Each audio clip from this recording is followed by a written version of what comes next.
दोस्तों daily Mr and Mrs Parshuram serial देखने के लिए आप हमारे चैनल को सब्सक्राइब करें। तो दोस्तों आज का एपिसोड बिना किसी समय गवाए शुरू करते हैं। हम देखते हैं कि शालिनी को फोन पर अफसर का फोन आता है। अफसर सुशांत कहता है कि शालिनी देशमुख आप तो बुरी तरह फंस चुके हैं। शालिनी कहती है क्या हो गया है। ऑफिसर कहता है कि शिव प्रसाद देशमुख को ब्यास नदी में बहा दिया है और उसके साथ एक स्मार्ट और एक हट्टा कट्टा बंदा भी था। आप मुझे एक बात बताइए, कहीं वह आप वही तो नहीं हो जिसके नाजायज रिश्ते चलते आपने शिव प्रसाद जी का खून कर दिया। अफसर बेहद घटिया इल्जाम लगाता है शालिनी पर।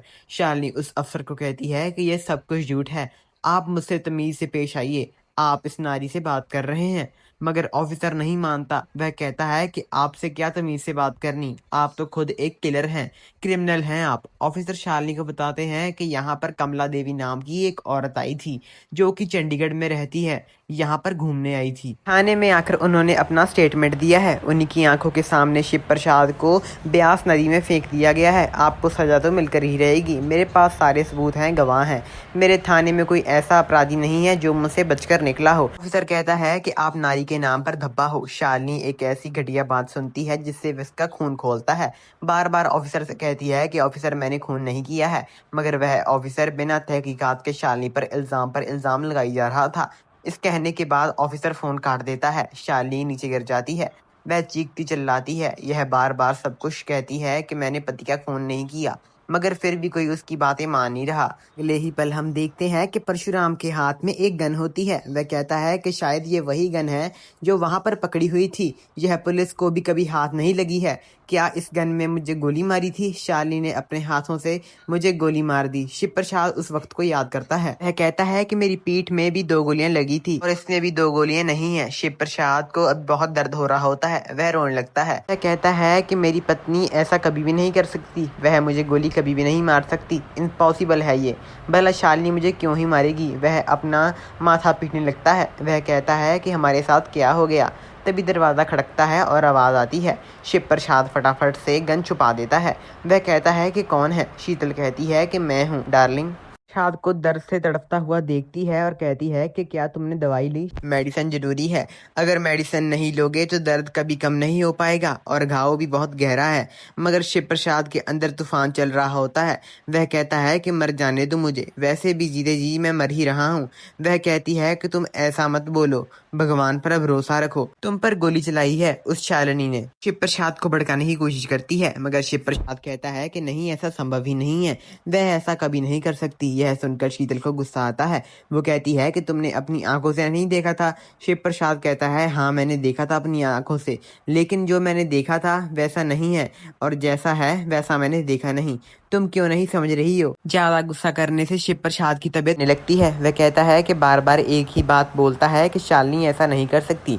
शीतल शिव प्रसाद के पास जाती है। वह कहती है कि अब मैं हूं ना तुम्हारे साथ, लेकिन शिव उसे कहता है कि मुझसे दूर हटो, मुझे छूना मत। शिव प्रसाद शालिनी के साथ सच्चा प्यार करता है। वह कहता है कि मुझे सिर्फ एक लड़की से प्यार है, वह है शालिनी, मेरी पत्नी, मेरी जिंदगी। मगर यह सुनकर शीतल भड़क जाती है। वो कहती है कि वह तुम्हारी जिंदगी नहीं, वह तुम्हारी मौत है। उसके बॉयफ्रेंड का नाम है विक्की शर्मा। शिव प्रसाद यह नाम सुनकर चौंक जाता है। शीतल कहती है कि वह उसके प्यार में पागल हो चुकी है, उसने तुम पर गोली चलाई, सोचा कि किसी को पता नहीं चलेगा। शीतल अपनी मनगढ़ंत कहानी सुनाती है। कहती है शालिनी और विक्की ने सोचा नहीं था कि तुम जिंदा हो, इसलिए तुम्हें उन्होंने मरा हुआ समझकर ब्यास नदी में फेंक दिया। शिव प्रसाद कहता है क्या बोल रही हो तुम?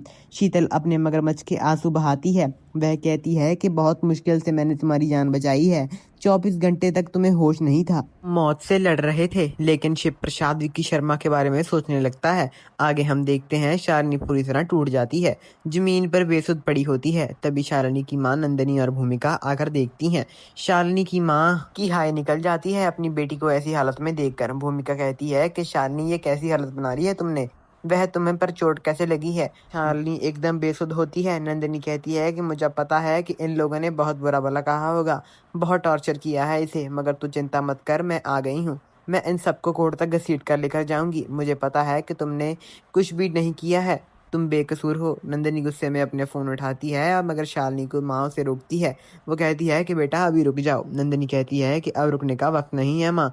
नंदिनी कहती है कि आपने देखा कि अकेली औरत कैसे अपने बच्चों को लेकर आई है, तभी पीहू बाहर जाती है, वह भी बहुत सहमी होती है। तभी पीहू कहती है कि इन लोगों ने मम्मी बहुत बुरा भला कहा है, मारा भी है। नंदिनी शालिनी को कहती है कि तुम चुपचाप खड़ी देखती रही।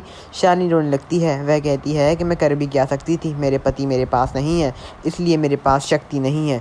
शालिनी कहती है कि सबको समझने की कोशिश की, लेकिन मगर मेरी वक्त किसी ने मेरी बात नहीं समझी। यहाँ पर मेरा अपना बेटा चिंटू मेरे पर विश्वास नहीं कर रहा, वो बार बार यही कह रहा है कि मेरे पा को आपने मार दिया, इसी के सहारे तो मैं ज़िंदगी से जीती हूँ। अगर वह नहीं मेरी बात मानेगा तो फिर मेरी ज़िंदगी पर है ही कौन। भूमिका कहती है कि ऐसे हिम्मत मत मारो, कम से कम चिंटू और पीहू के बारे में सोचो। नंदिनी कहती है कि सबसे पहले हमें चौल के ऊपर एफआईआर दर्ज करवानी चाहिए। तुम्हें सबको सबक सिखाना होगा। अगर हम एक औरत की मुसीबत में औरत के साथ नहीं खड़ेंगे तो और उसके साथ खड़ेगा ही कौन। ये चौल वालों को समझाना पड़ेगा। अत्याचार करो तो अपराध पर, बेकसूर पर कभी नहीं। शालिनी अपनी माँ से कहती है कि शिव के बिना नहीं रह पाऊंगी, मुझे तो शिव चाहिए। अभी शालिनी के साथ कुछ ऐसा होता है जो सोचा नहीं होगा। शालिनी को एक फोन कॉल आती है, वह कहता है कि मैं विक्की बोल रहा हूँ। शालिनी यह नाम सुनते ही कहती है कि विक्की, लेकिन बंदा कहता है कि मैं समझ गया कोई आसपास है, कोई बात नहीं, मैं बाद में फ़ोन करता हूँ। लेकिन नंदिनी कहती है कि मुझे फ़ोन दो, मैं देखती हूँ कौन है। जब नंदिनी बात करने की कोशिश करती है तो बंदा फ़ोन काट देता है। तभी भूमिका शालिनी से सवाल करती है, वह कहती है ये कौन बंदा था और ये विक्की कौन है और वह फ़ोन क्यों कर रहा है। शालिनी की माँ भी पूछने लगती है कि ये विक्की। दोस्तों ये सुंदर सा एपिसोड यहीं पर एंड हो जाता है। आगे का एपिसोड देखने के लिए आप हमारे चैनल को सब्सक्राइब करें। मिलते हैं आपको ऐसी नई अपडेट के साथ, तब तक के लिए बाय बाय, अपना ध्यान रखिएगा।